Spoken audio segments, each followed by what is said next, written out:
ओम नमो वज्रायाणं।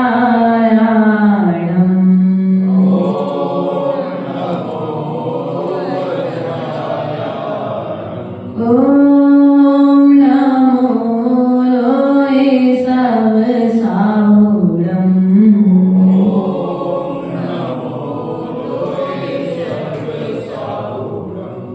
तिन्ने गोवैने में सार प्रीति लागे विज्ञानिता। शिव स्वरूप शिवकार नमो त्रियोग समाहिते। बोले अनंतानंद सिद्ध परमेश्वर भगवान की। देवादिदेव मूलय पारसनाथ भगवान की। देवादिदेव शासनय भगवान महावीर स्वामी की। आचार्य भगवंत कुंद कुंद स्वामी की। आचार्य भगवंत विराट सागर जी, विशुद्ध सागर जी, विभव सागर जी महाराज की। चढ़ाला ग्रंथ राज की।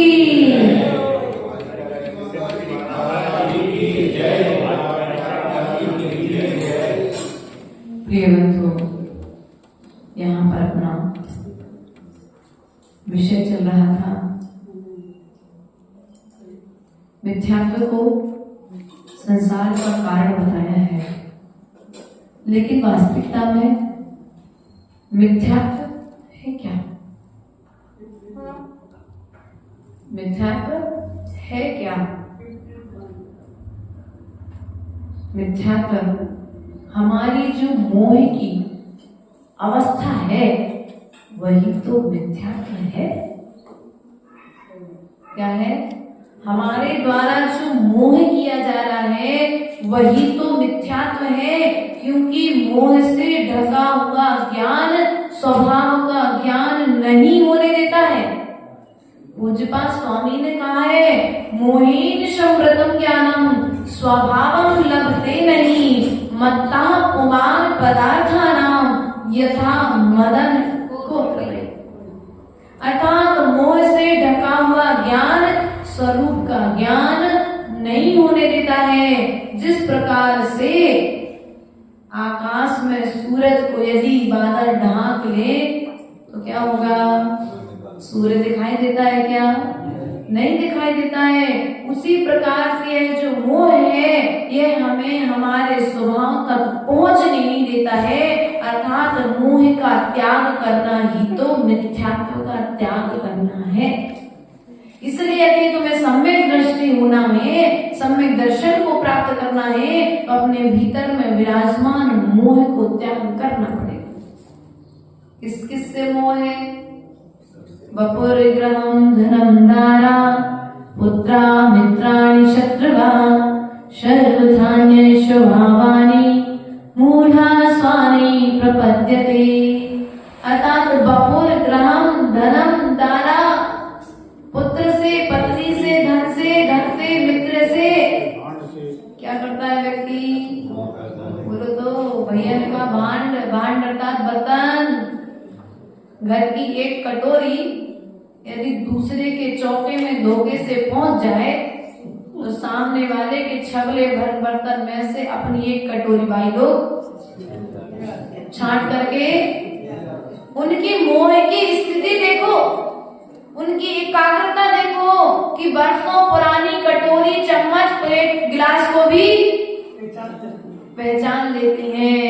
माताओं, आज तक हमने कटोरी, प्लेट, चम्मच, गिलास की पहचान तो की है, लेकिन इन सब के बीच में रहते हुए यदि एक बार अपनी आत्मा की पहचान कर ली होती तो दूसरे के घर पर चम्मच उठाने नहीं जाना। ध्यान रखना, मिथ्यात्व का उदय है। तुम्हें पर वस्तुओं से कितना मोह है, कितना राग है कि कटोरी के पीछे संबंध भी खराब कर लेते कि नहीं कर लेते? एक छोटी सी डिब्बी के पीछे, बर्तन के पीछे। ध्यान रखना माताओं, हमारा आपसे निवेदन है, ये सब जो पर वस्तुएं हैं ये छूटने वाली हैं, टूटने वाली हैं, लेकिन इन सब के छूटने और मिलने के बीच में तुम्हें इस बात का ध्यान रखना होगा कि तुम्हें इन सब के छूटते समय तुम्हें मोह नहीं करना है। राग नहीं करना है, इतना श्रद्धान रखना सम्यक दृष्टि जीव क्या विचार करेगा, अच्छा तो है कल हमें छोड़ करके जाना था सो आज छूट गया। सम्यक दृष्टि जीव क्या विचार करेगा, हमें कल तो ये सबको छोड़ करके जाने था सो आज छूट गया।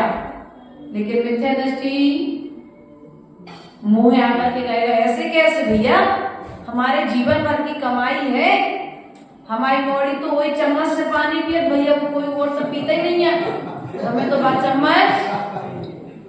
क्यों डॉक्टर साहब जी, ऐसी स्थिति बनती कि नहीं बनती घर में? ये क्या है, ये मोह की दशा है। किसकी? प्रत्येक जीव की दशा ही है मोह की। अर्थात यहाँ पर मोह के त्याग की बात पंडित दौलत राम जी यहाँ पर कह रहे हैं। विपरीत एकांत और विनय मिथ्यात्व को हमने कल जाना था, आज संशय और अज्ञान। कौन सा? संशय। अर्थात मैंने रात्रि भोजन त्याग कर दिया तो क्या सच में स्वर्ग चला जाऊंगा? संशय। अभी विश्वास नहीं है, शंका पैदा हो रही है। यदि वास्तविकता में आज मेरी इतनी तबीयत खराब हो रही है और सच में यदि मैं मरण को प्राप्त हो गया तो संशय, विश्वास। बल्कि ग्रंथराज में एक रात्रि भोजन त्याग के विषय में एक श्याल का कथानक दे दिया कि उस श्याल ने मुनिराज से नियम लिया कि मैं रात्रि में भोजन, रात्रि में पानी ग्रहण, चारों प्रकार के आहार जल का त्याग कर दिए श्याल ने। और हम तो मार्ग ढूंढते हैं, रात्रि भोजन त्याग में मात्र रोटी को, अनाज को भोजन मानते हैं।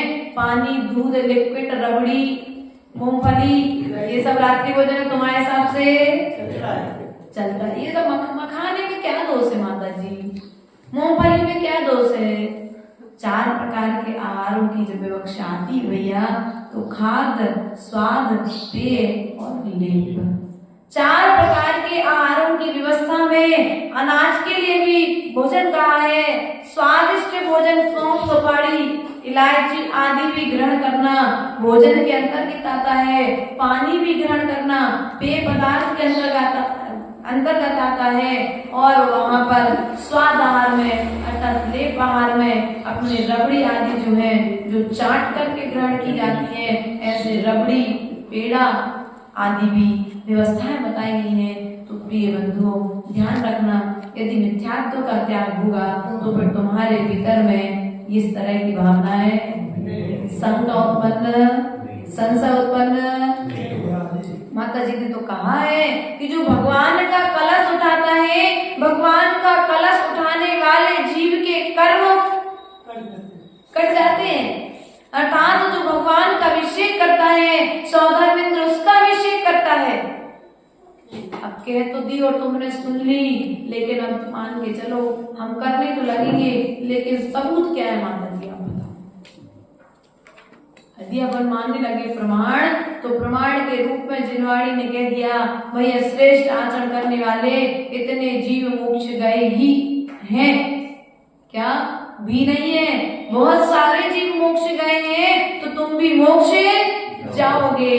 लेकिन आपके मन में फिर प्रश्न आ जाए, कौन ने देखा कि मोक्ष गए?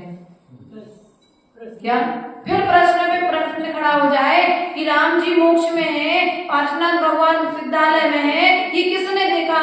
क्योंकि वर्तमान पंचम काल में अवधि ज्ञान है नहीं, और अवधि ज्ञान होगा भी तो अवधि ज्ञान की व्यवस्था है, द्रव्य क्षेत्र काल भाव की मर्यादा को लिए हुए वह एक क्षेत्र तक का उसके सामने में रहता है, वो हर क्षेत्र में अपना अवधि ज्ञान भी नहीं लगा सकता है।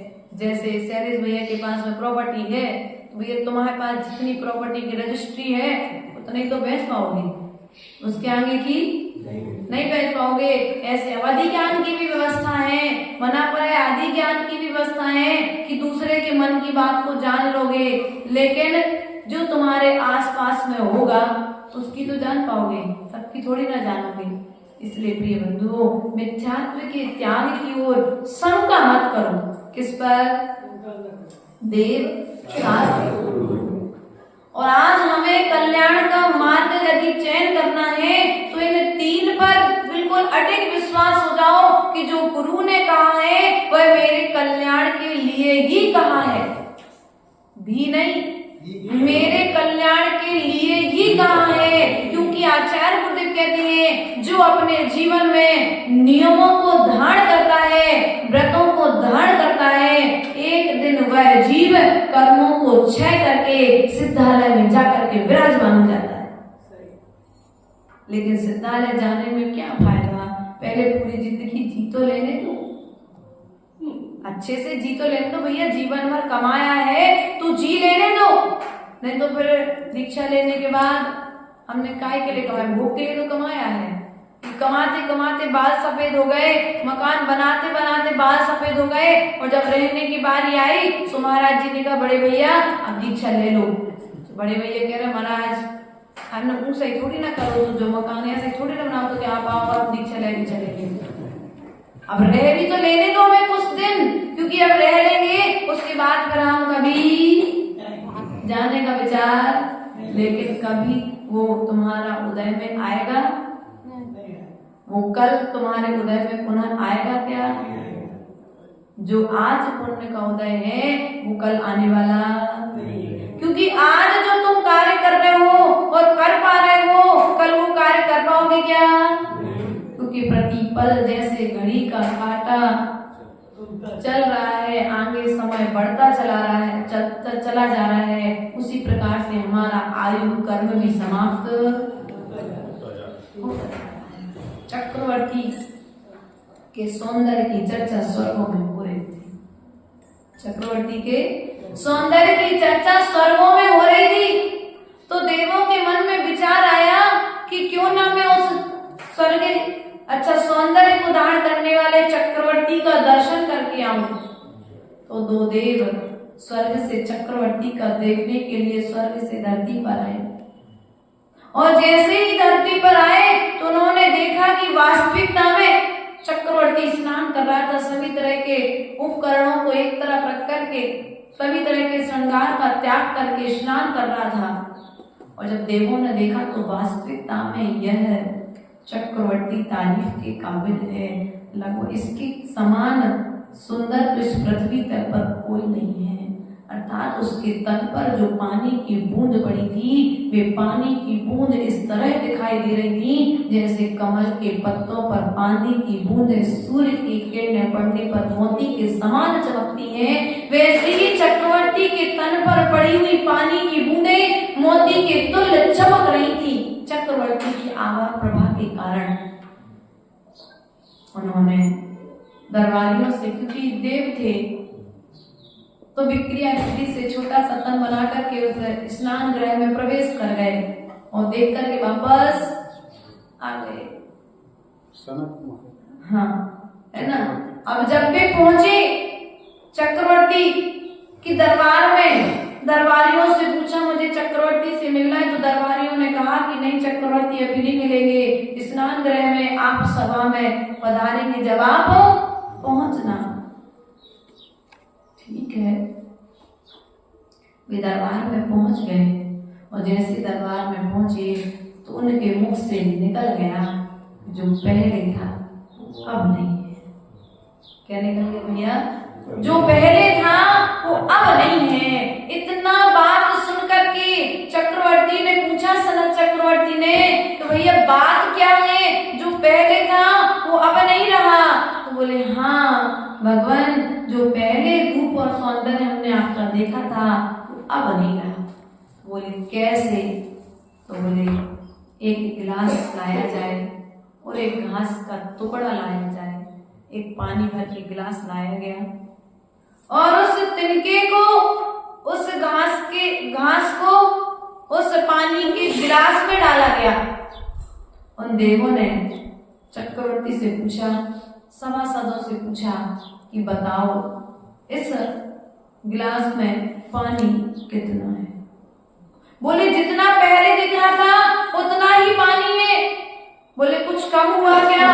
बोले नहीं हुआ। बोले नहीं, पानी कम नहीं हुआ है। पानी कम कैसे हुआ है? बोले जितना पानी पहले था उतना पानी अब इस ग्लास में नहीं रहा, क्योंकि तिनके के सहारे कुछ पानी बाहर। बस उन्होंने कहा बस ऐसे ही हमारा आयु कर्म तिनके के में लगे हुए जल के समान धीरे धीरे निकल रहा है, लेकिन हमें पता सेकंड से भी, घड़ी से भी छोटा काम बता दिया। इसलिए प्रिय बंधुओं, मिथ्यात्व का त्याग करिए, देव शास्त्र गुरु पर शंका मत करिए, क्योंकि आज देव तो देखो सिद्धालय में जाकर के विराजमान हो चुके हैं, सुनकर तो कुछ बिगड़ने वाला नहीं, लेकिन शंका करोगे उनकी वाणी पर तो तुम जरूर संसार के दुखों को भोगने के पात्र। शास्त्रों को तुम पढ़ नहीं पा रहे हो, तुम्हारे पास समय नहीं है क्या समय? जितना समय है सो कमाने में, घूमने में और विषयों को भोगने में।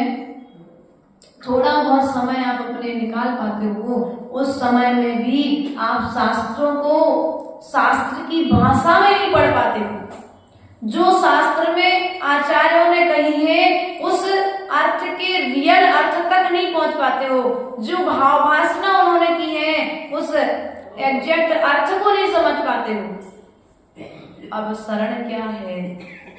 अन्य शरणम, साधु ही तुम्हारे लिए शरण है, गुरु ही तुम्हारे लिए शरण है। और गुरु का स्वरूप भी क्या है? जो राग और द्वेष से रहित है। किससे रहित है भैया? राग और द्वेष और मोह से जो रहित है, ऐसे अनंत देव को परम गुरु कहा है। क्या कहा है? परम गुरु कहा है, अर्थात परमात्मा कहा है। और जो राग और द्वेष से अभी जिन्होंने गुणस्थान गत राग द्वेष का त्याग कर दिया है। अब यहाँ पर गुणस्थान क्यों कहा? क्योंकि वर्तमान में जितने भी आचार्य उपाध्याय और मुनि परमेश की हैं, भगवंत हैं, उन सब का गुणस्थान कौन सा है? मुनिराजों का गुणस्थान छठवां गुणस्थान है।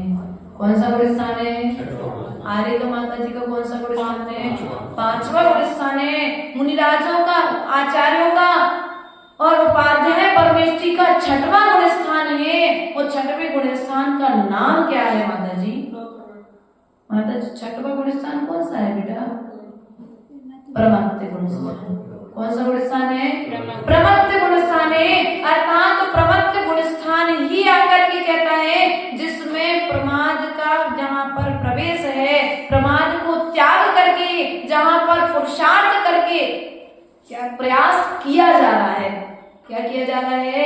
प्रमाद का त्याग करके साधना के लिए जो पुरुषार्थ किया जा रहा है, वही तो प्रमत्त गुणस्थान वर्ती मुनिराज है। और पंचम काल की व्यवस्था यही है यहाँ पर कि तुम छठवें और सातवें गुणस्थान से आगे। और सातवें गुणस्थान का भी काल कितना भैया? काल कितना है? पलक झपकने में असंख्यात समय होते हैं। क्या एक बार पलक झपक गई तो कितने समय हो गए? असंख्यात समय हो गए। उस पलक से भी बहुत सूक्ष्म काल बताया है जीव के लिए। इसलिए प्रयास पुरुषार्थ करना। उस सातवें गुणस्थान में जीव जाता। स्कूल में जब खेलते थे तो स्कूल में क्या करते थे लोग कि एक स्थान बनाया जाता था, उस स्थान को टच करके अपने स्थान पर वापस, अर्थात छठवें गुणस्थान में जीव जाएगा, लेकिन जैसे वह रेस दौड़ने वाला व्यक्ति तुरंत अपने अगले लक्ष्य की ओर आ जाता है, ऐसे ही वहां पर जीव जाएगा लेकिन पुनः वापस उस सातवें गुणस्थान में अधिक समय तक जीव ठहरता नहीं है। इसलिए प्रिय बंधुओं, कई लोगों ने तो ऐसा कह दिया कि वर्तमान पंचम काल में मुनिराज होते ही। क्या कह दिया? पंचम काल में मुनिराज होते ही नहीं है। मुनिराज तो होते हैं और होते रहेंगे पंचम काल के अंतिम समय तक। यदि ऐसा होता तो भगवान जिनवाणी में पहले कह देते, दिव्य ध्वनि में पहले कह देते कि भैया जब तक इस पृथ्वी तल पर अग्नि और पानी है तब तक मुनिराज भावलिंगी मुनिराज। क्या कहा? द्रव्यलिंगी की चर्चा नहीं की पवन जी, उसमें स्पष्ट कह दिया किया कि जब तक इस पृथ्वी पर अग्नि और पानी रहेगा तब तक भावलिंगी संतों का विचरण इस पृथ्वी तल पर रहेगा। अब भावलिंगी कौन है और द्रव्यलिंगी कौन है, ये तो थर्मामीटर से हमारे स्वयं परिणाम बता सकते हैं। ये थर्मामीटर स्वयं के पास में है। बुखार नापने का थर्मामीटर तुम्हारे पास में है, बीपी नापने की मशीन तुम्हारे पास में है, हार्ट बीट देखने की मशीन तुम्हारे पास में है, लेकिन गुण स्थान देखने की कोई मशीन। अगर गुण स्थान देखने की मशीन बनती तो सबसे पहले नंबर व्यक्ति जाकर के मुनिराजों को चेक करता कि तुम्हारा कौन सा गुण स्थान है। आपका गुण स्थान है तो नमस्कार करो, गुण स्थान नहीं तो नमस्कार नहीं। ऐसा नहीं है। आचार्य भगवंतों ने कहा है कि यदि द्रव्य से भी मुनि है, क्या द्रव्य से भी मुनि तुम्हारे सामने आया है तो सम्यक दृष्टि श्रावक उस द्रव्य से मुनि की विनय करेगा, उन्हें नमस्कार करेगा, उनकी चर्या का पालन कराएगा और पालन करा करके उसके निमित्त से हो सकता है वे भाव में स्थापित होकर के भाव लिंग की साधना करने लग जाए। ध्यान रखना, द्रव्यलिंग से मोक्ष नहीं होगा, लेकिन द्रव्यलिंग के बिना भी मोक्ष होने वाला, इस बात का सदा विश्वास रखना। तब तक ये तन पर एक कपड़ा भी धागा बराबर यदि कपड़ा है तो तुम निर्ग्रंथ अवस्था को प्राप्त नहीं कर सकते हो, अर्थात निर्ग्रंथ हुए बिना अरहंत नहीं हो सकते हो। अरहंत होने के लिए तुम्हें निर्ग्रंथ होना अनिवार्य है। इसलिए प्रयास और पुरुषार्थ करिए। जो संसार में तुम्हारे लिए जीव भटकाने वाले जीव हैं, तुम्हें ज्ञान के नाम पर तुम्हारे ज्ञान को प्रमाद में परिवर्तित करने वाले जीव हैं, इसलिए प्रयास करो, स्वयं ज्ञान का अध्ययन करो, अर्थात जिनवाणी का स्वयं स्वाध्याय करो और तुम अपना वक्ता, तुम अपना गुरु स्वयं चयन करो। तुम्हें इतना विश्वास होना चाहिए, मुझे सच्चा मार्ग कौन दिखाएगा भैया, सच्चा मार्ग कौन दिखाएगा, तुम्हें सच्ची बात कौन बता सकता है। ये चयन तुमको स्वयं करना है प्रार्थना बेटा, ये चयन तुमको स्वयं करना है कि तुम्हें सच्चा मार्ग कौन दिखाएगा। जो संसार में भटकाने वाले जीव हैं उनकी बातों में नहीं आना। यदि उनकी बातों में आ जाओगे तो पुनः इस मनुष्य पर्याय को आज तो पाया है, फिर अगली बार पाके पानी पाओगे, ये फिर मिलने वाली नहीं है। ये मौका हमारे लिए मिला है, इसलिए देव शास्त्र और गुरु पर कभी भी शंका नहीं करना।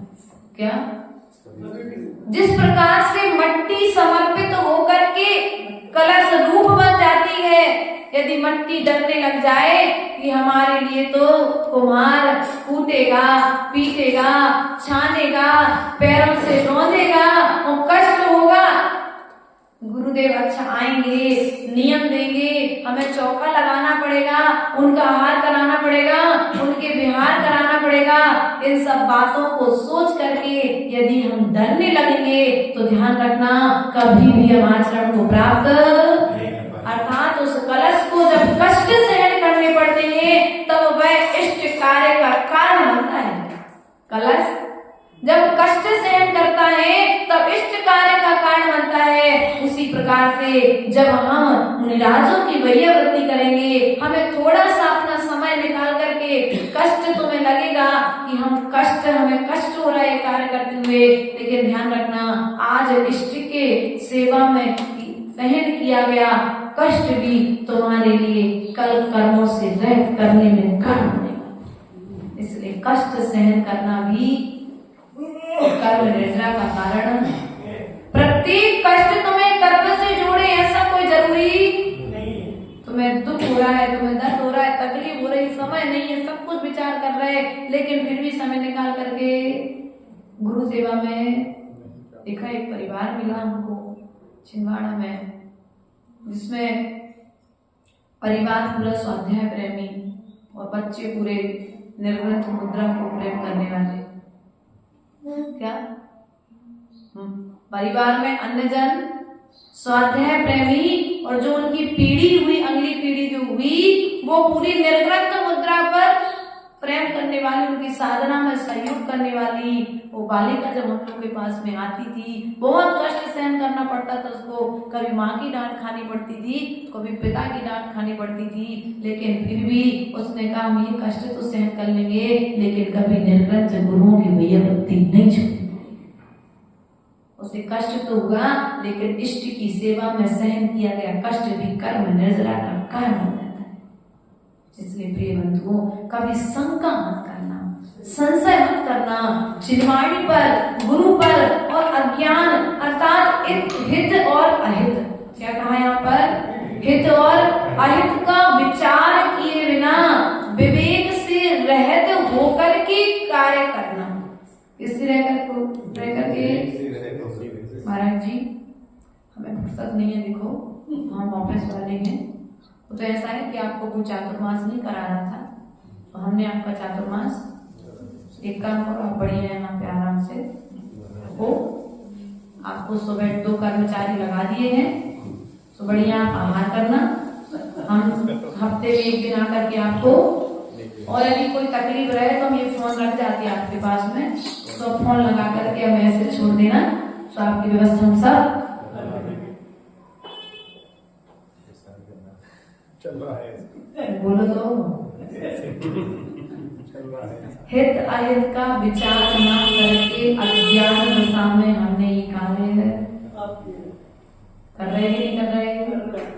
आज साधु के बीच में हम साधु को तो दोष देते हैं कि वे साधु इतने खराब है, वे माता जी इतने खराब है, वे महाराज जी इतने खराब है, लेकिन एक बार अपनी तरफ दृष्टि देखो कि यदि सामने से शीतलाचार आ रहा है तो इसमें हम कितने जिम्मेदार, क्या हम कितने जिम्मेदार हैं। हमारे पास में समय नहीं था तो हमने मोबाइल रख दिया, और जब मोबाइल रख दिया तो साधु ने मोबाइल की लतों से, और जब मोबाइल की लतों से लग गई तो फिर अब छुड़ाना लो। तो तुमने तो एक चातुर्मास कराया था अपनी व्यवस्था के लिए, लेकिन साधु की पूरी जिंदगी बर्बाद। महाराज मोबाइल तो रख लो, आप बैलेंस खत्म हो गया तो बता दें, हम डलवाते हैं आपको, कोई नहीं कहने, हम हैं आपके संग। ऐसे भैया शीतलाचार्य साहब से जय ने भैया हमारे पास आई हो, ने हमें ऐसी व्यवस्थाएं तुमसे, हम जंगल में रह जाएंगे, तीर्थ क्षेत्र पर रह जाएंगे, उपास रह लेंगे, लेकिन अपनी साधना में शीतलाचारी जो सम्यक दृष्टि साधु होगा, जो साधना का महत्व जानता होगा, श्रावक उसे कितने ही साधन प्रदान करे, उन साधनों का प्रयोग बोलो तो करेगा क्या। चल इसमें हंसते हो, इसमें हंसी की कोई बात है क्या। ये रियल स्थिति आज वर्तमान में जो दिख रही है, जिस रियल स्थिति को हम श्रावक बीच में लाने वाले हैं, इस बीज को शीतलाचार्य के बीज को यदि साधु के मन में विचारों के माध्यम से बोया गया था, तो पानी दे करके हम उसे फलीभूत कर रहे हैं। यदि बच्चा कोई गलती करता है तो माँ बाप उसे डांट करके सुधार देते, लेकिन साधु कोई गलती करता है तो हम साथ देते हैं कि सुधारने का प्रयास करते हैं। अरे महाराज जी से कैसे कहें, माता जी से कैसे कहें, नहीं, आचार्य भगवान कहते हैं आप सम्यक दृष्टि हैं, वो सम्यक दृष्टि जाएगा, उपगूहन और स्थितिकरण अंग का उपदेश देगा। क्या करेगा, विनय पूर्वक उपगूहन करेगा। पहले यदि कोई दोष दिख गया है बड़े भैया, तो जाएगा और जाकर के पहले उस दोष को अपने ढांक लेगा, अपने भीतर में दबा लेगा, और एकांत में जाकर के साधु से विनय पूर्वक हाथ जोड़ करके जिनवाणी के प्रमाण को बता करके, जिनवाणी की महिमा को बता करके, पूर्वाचार्यों के चरित्र को सुना करके, उनका स्थितिकरण करके जिन शासन की स्थापना करेगा।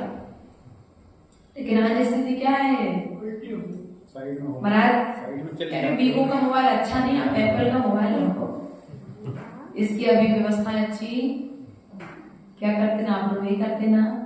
लैपटॉप देने वाला कौन, साधु को बोलो तो, साधु को लैपटॉप देने वाला कौन, मोबाइल देने वाला कौन, मोबाइल में बैलेंस डलाने वाला कौन, बोलो तो सबके मुंह नीचे क्यों हो गए भैया?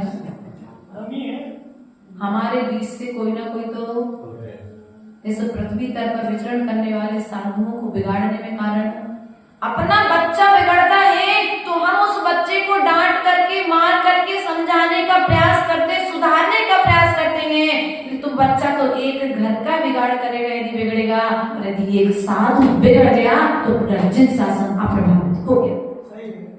इसलिए हमारा आप समाज जन से निवेदन है कि आप हित अहित का विचार करके साधु की सेवा करिए, उनकी साधना में सहयोगी बनिए।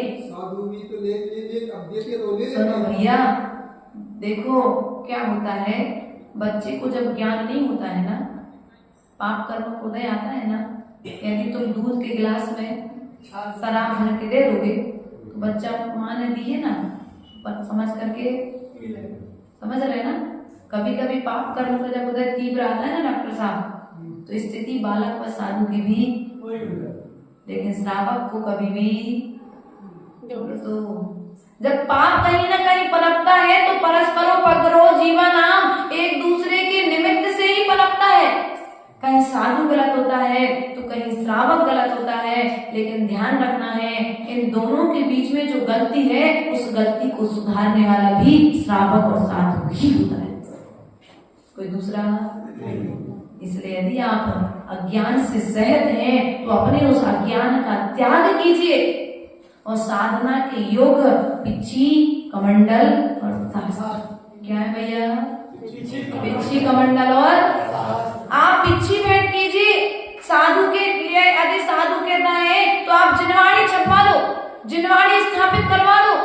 बिहार में कोई व्यवस्था है तो आप बिहार के योग साधन बना दो, साधु को भीख नहीं मांगनी पड़ेगी। आज यदि साधु भिखारी बन रहा है तो इसका कारण कहीं ना कहीं समाज के कुछ श्रावक भी इसमें दोषी है कि नहीं है भैया? आज साधु को यदि साधनों का प्रयोग करना पड़ रहा है तो कहीं ना कहीं श्रावक भी दोषी है, और हम अपनी दोष को ना देख करके हम पर के दोषों को देख करके।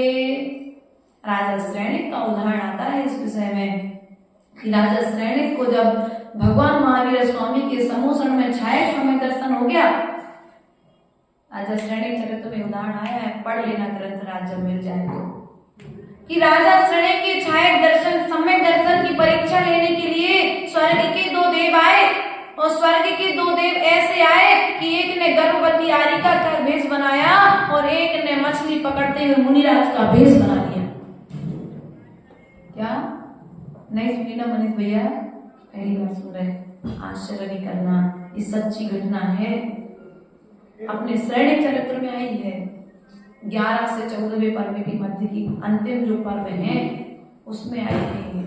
जब राजा श्रेणिक मुनिराज के गले में सर्प डालता है और सर्प डालने के बाद मुनिराज उसे धर्म वृद्धि रस्तु का दोनों को एक समान आशीर्वाद देते हैं। राजा श्रेणिक कृतकृत्य हो जाता है और उसका हृदय परिवर्तन हो जाता है, और हृदय परिवर्तन के पश्चात वह सम्यक दर्शन को प्राप्त करता है और वे भगवान महावीर स्वामी के समूषण में जाकर के छाया सम्यक दर्शन को प्राप्त करता है। और जब समूषण से लौट रहा था दिव्य ध्वनि सुन करके, हुआ क्या, हाथी पर बैठा था, पर देखता है कि तालाब के किनारे एक मुनिराज और एक आरिका विराजमान है।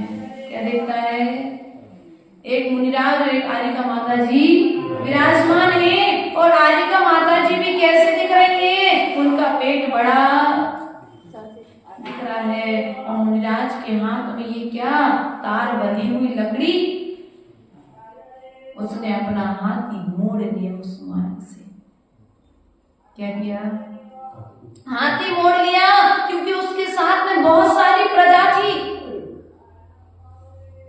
अब जब हाथी मोड़ लिया, प्रजाजन को मार्ग में अर्थात स्थान पर छोड़ करके, नगर में छोड़ करके ये 4 मंत्रियों के साथ उस तालाब के किनारे पहुंचे। और जब तालाब के किनारे पहुंचे तो सबसे पहले ये दृश्य देख करके आप लोग क्या करते हैं? कल्पना करो कि ये दृश्य आपके सामने में है, और यह दृश्य देख करके आप क्या करते हैं? भैया कल्पना भी नहीं कर सकते ना, कल्पना से परे है ना। गुस्सा आता, क्रोध आता, बहुत नाना तरह का दिमाग एकदम बिल्कुल दिमाग काम करना बंद कर देता। लेकिन राजा श्रेणिक ने ऐसा नहीं किया। राजा श्रेणिक जब मुनिराज के पास में पहुंचा तो सबसे पहले उसने नमोस्तु निवेदित किया। बच्ची उसने क्या किया? सबसे पहले नमोस्तु निवेदित किया और नमोस्तु निवेदित करके उसने मुनिराज से कहा कि भगवान आप एक श्रेष्ठ मुद्रा को प्राप्त किए हैं, आप यह कार्य क्यों कर रहे हैं? यह कार्य आपके लिए शोभायमान नहीं हो रहा है। राजा श्रेणिक बार बार मुनिराज की विनय करता और उनसे निवेदन करता, लेकिन ये तो देव थे, परीक्षा लेने आए थे तुम्हारे सम्यक दर्शन की, सहायक सम्यक दर्शन की परीक्षा लेने के लिए आए थे कि तुम कितने सम्यक दृष्टि देखते हैं, तुम देव सहस्त्र गुरु का अपमान करते कि नहीं करते। राजा श्रेणिक ने कई बार मुनिराज को बोला, लेकिन मुनिराज ने एक भी जवाब नहीं दिया।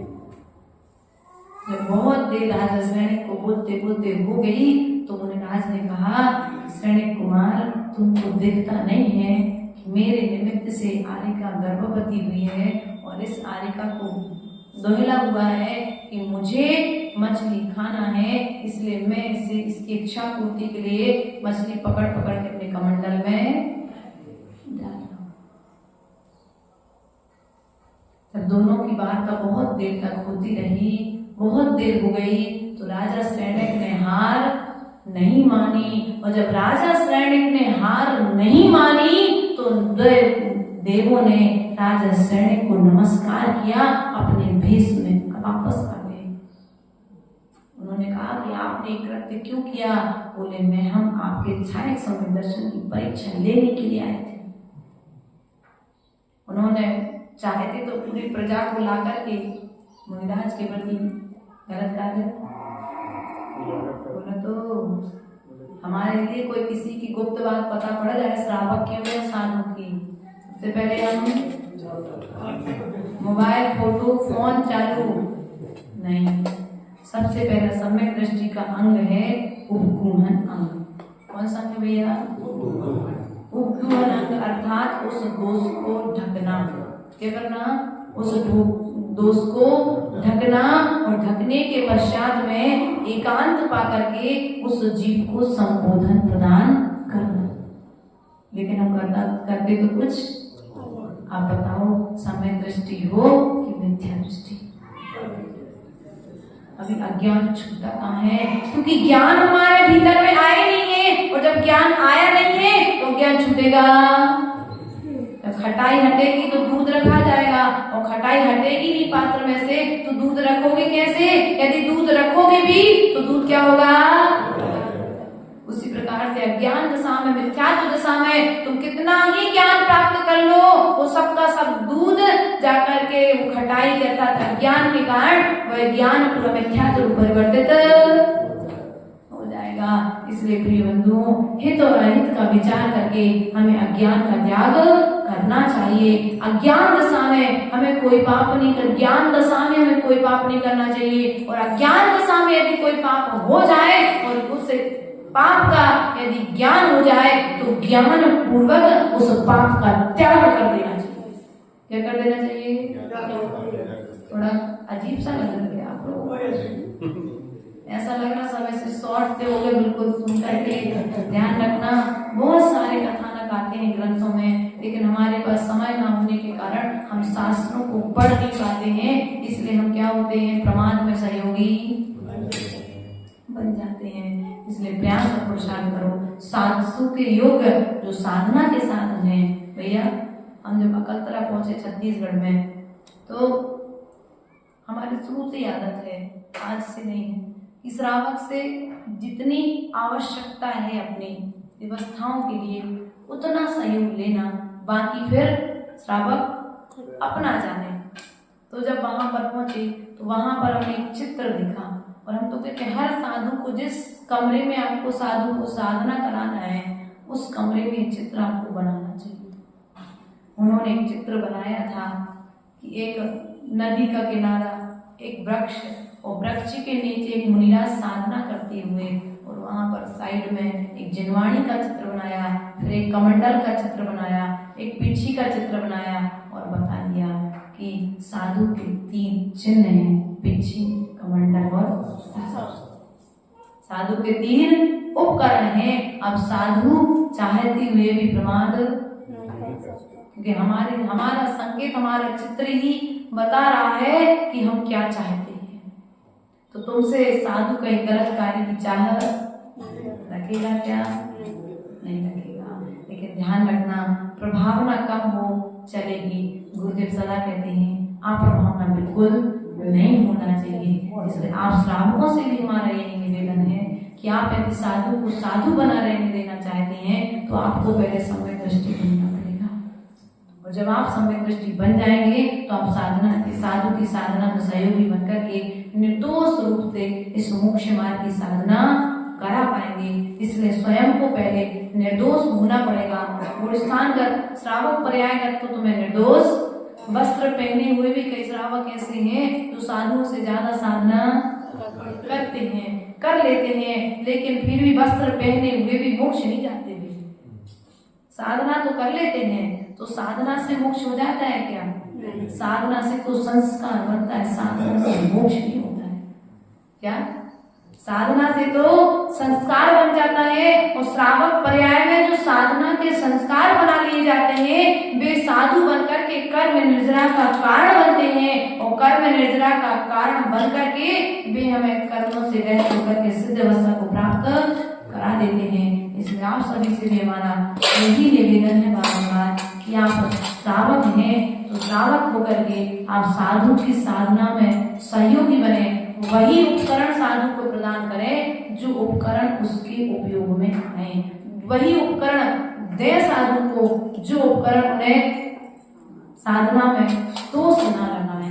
वह उपकरण ना लें जिन उपकरणों के उपयोग से साधु साधुता को छोड़ करके उन उपकरणों को उपयोग करके अपने निर्ग्रंथ मार्ग से चित हो जाए। क्योंकि आज ये घटनाएं हमें सुनने में आ रही है कि महाराज जी चले गए, वो माता जी चले गए। आज से 20 साल पहले घटनाएं बहुत हम सुनने में आती थी। क्यों? क्योंकि साधन श्रावक के पास में भी कम थे, साधु के पास में भी, स्वयं के पास हम दूसरे को देंगे क्या? लेकिन आज क्या है, पहले के समय में श्रावक के पास समय था। आज सबसे बड़ा गलत काम हो गया कि श्रावक के पास समय, पहले दुकान वाला व्यक्ति था, सो दुकान जब महाराज जी के प्रवचन का समय हुआ, हमने देखा 3 बजे का समय होता था भैया सायगढ़ में तुम्हारे यहाँ। 2017 की बात, ज्यादा कम पहले की नहीं है। अभी 2017 में सायगढ़ में 500 घर की समाज है। जब 17 का चातुर्मास हुआ शैलेश भैया, तो जैसे ही 3 बजते थे श्रावक अपने दुकान की शटर गिरा करके क्लास में आ जाते थे।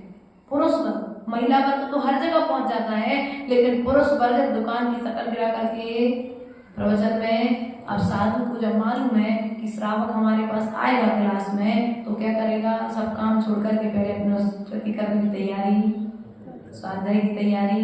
लेकिन अब क्या है, माता जी महाराज जी देखो हम हफ्ता में 1 दिन प्रवचन करवा दें, हमारे तो रोज रोज सबको आवे की फुर्सत, हमारे सब नौकरी वाले हैं। भैया नहीं, ऐसी नौकरी क्या काम की जो हमें धर्म ना करने दे, हमें धर्म से वंचित रखे। इसलिए साधु को भी डर और भय होना चाहिए, भय बना करके रखो। हमारे यहाँ पर ऐसा चलता, एक अनुशासन तो हमें अपने समाज का, क्योंकि यदि समाज में अनुशासन नहीं रहेगा तो फिर साधु में भी अनुशासन का पाठ नहीं सिखा सकते हैं। इसलिए स्वयं को अनुशासित करने का प्रयास करिए, समाज में अनुशासित रहेगी। और जिन शासन की प्रभावना आज हम 1 गुनी कर रहे हैं तो कल 100 गुनी प्रभावना करके जिन शासन की ध्वजा को हम लहरा पाएंगे। परम पूज्य आचार्य महाराज की जय।